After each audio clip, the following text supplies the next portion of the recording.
Well, today, let's revisit the story of Peter Van Buren, State Department employee, whistleblower, and guest of this show. Van Buren's been a diplomat for 24 years, but he came under fire for writing a critical book on the Iraq reconstruction effort while still working for the State Department. A book which he submitted for review, followed the rules, and which the State Department objected to after the review period had passed, based on passages that they deemed to contain classified information. Now, at that point, Van Buren was stripped of his security clearance, banned from his time from the State Department headquarters, and transferred to another job. Last week, he received a termination notice based on 8 charges. And those charges include linking to WikiLeaks on his blog, failing to clear each blog post, and using bad judgment for criticizing Hillary Clinton and Michelle Bachmann. But is this just another example of the government retaliating and going after whistleblowers?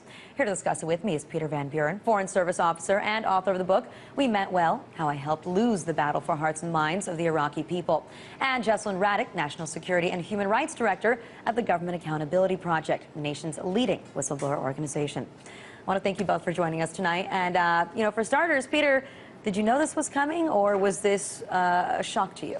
It was something that I expected. I expected the State Department would increase their retaliation against me up to the point of firing me, seeking to fire me. So it wasn't unsurprising, but it was still quite a surprise. You look at that Obama documentary, I wonder if they also feature that he's thrown more whistleblowers into jail than any of his predecessors under the Espionage Act. That may not be in the documentary, but it may certainly be something voters want to think about this fall. Also a good point. So in that sense, do you think that you're being unfairly targeted? Absolutely. My book was approved by the Department of State, and more importantly, the Constitution of the United States protects free speech.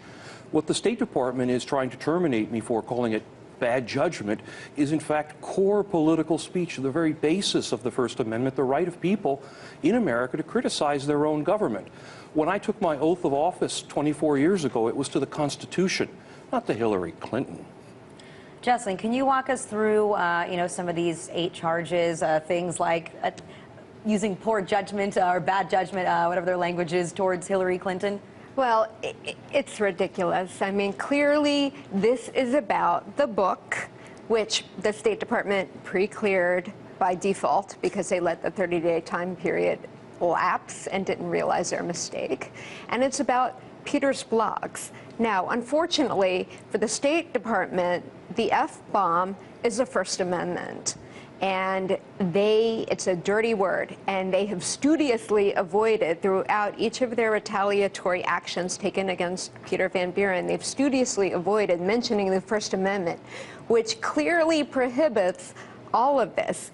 It is a prior restraint to require him, and a factual impossibility to be able to pre-clear every blog, tweet, and Facebook update. But this blog is, as far as I understand it, an unauthorized blog, right? Is the way that people describe it. Is that normal? There are a bunch of other State Department employees that all have blogs, and do they not get their blog posts cleared before they write one every time? There are hundreds of State Department blogs. This is the era of the internet, and many of our young people who are coming aboard have lived their life on the internet. They don't know a world without it. Of these hundreds of blogs, in fact, the State Department chooses to link on its careers website to about 20 or 30 of them, and never expects pre-clearance on any of those things, because those blogs say things that the State Department likes. It's dissenting speech that they don't like, and they bring out their guns of prior restraint. So what is it that you said that was so bad about Hillary Clinton or Michelle Bachmann? I've had more conversations about Mrs. Clinton and Mrs. Bachmann this week than I've ever thought of before. Mrs. Clinton, at the time that Muammar Gaddafi was murdered, chortled over his death. She said on camera, and it's on my website if anyone would like to see it, we came, we saw, he died, and then she started laughing. To me, that was one of the most undiplomatic things I've ever heard a U.S. official do. Laugh at the death of a foreigner. However vile a man he was, that's simply not what one does.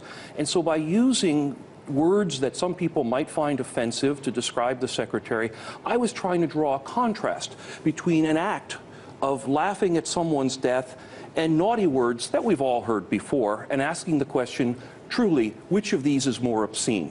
In the State Department's view, potty talk is more obscene than laughing over the death of world leaders.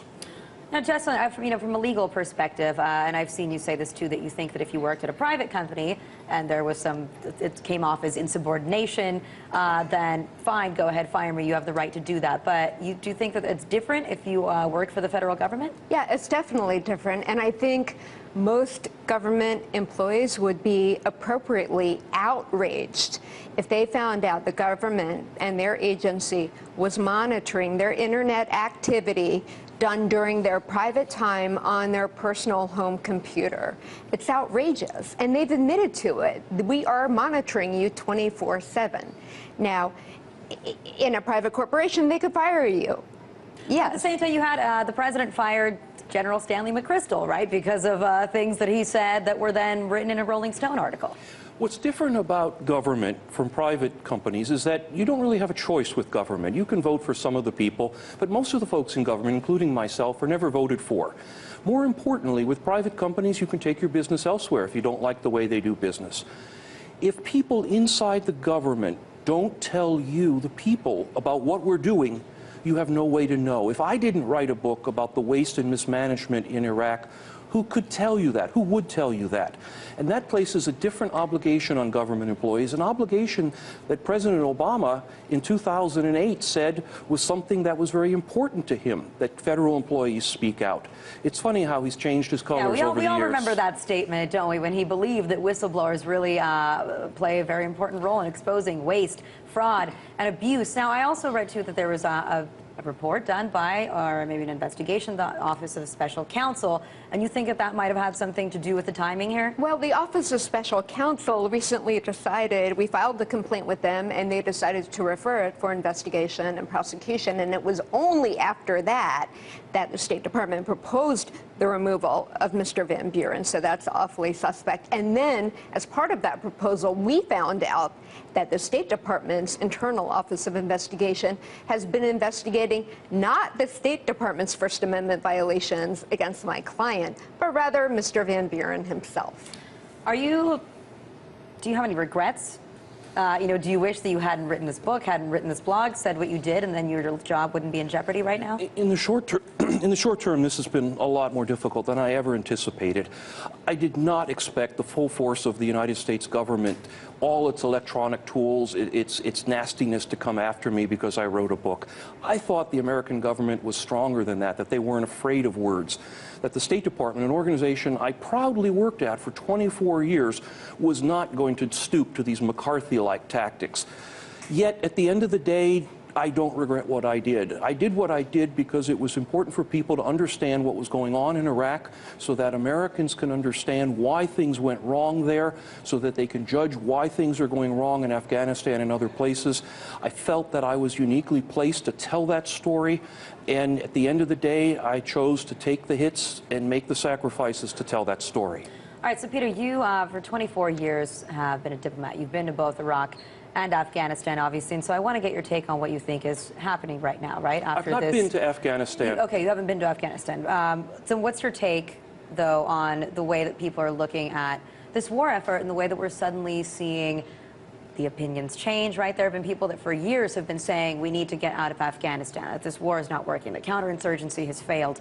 And unfortunately, do you think that it took a horrible event like this shooting of civilians, to really change the tides? It's unfortunate that it does require a horrific tragedy like what did occur in Afghanistan, but sometimes it does need a bit of a shock to get people to change their thinking. Sometimes you have to say dirty words to get people to realize what's going on. Sometimes you have to bring to their attention a horrible massacre to reveal, number one, that our time in Afghanistan, 11 years and counting, has been too long with very few results, and two, to draw attention to the fact that the system's breaking down. When soldiers commit acts of violence like this, it's a sign of discipline breaking down, of command structure breaking down.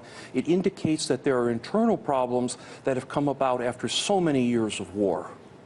All right, I want to thank you both for joining us tonight, and we'll be sure to follow your case too to see how it progresses in your battle versus the State Department now. Thanks so much Thank for being you here. for covering this. Thank you very much.